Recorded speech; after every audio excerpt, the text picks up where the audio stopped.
dobro, kako si bezobrazan. Dobro, sam ti rekao. Da, ja tamo. Ja ću sad kao samo ovaj uvodni deo reći sa mikro. Pravo da vam kažem. Razlog što smo ovde ovako što vas čeka u životu, i da ovo ne bude samo jedno predavanje koje će vam ostati u glavi ništa, nego da budete otvorene, da pitate, komunicirate, dobre tetke ili dobri, ne znam, dobre sestre, svako se zna. Zato ćemo govoriti ovako otvoreno i nećemo imati mikrofon.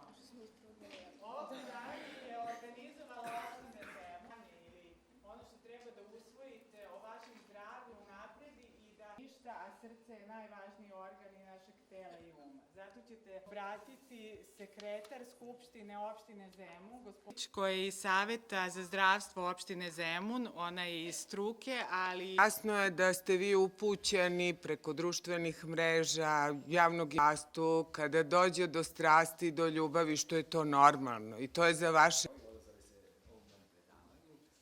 U stvari, ja bih najviše ovo da se to zove druženje. I ćemo da počnemo lepo, znači šta je najbitnije reći?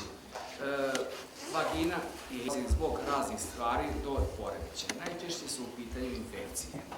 Pa onda mogu biti virus, imao taj problem. Onda kod uzrast je onako da kažem, target grupa za to. Dovoljen je jedan od... Ima svoj beliča sekret koji je štiti, koji je normalan,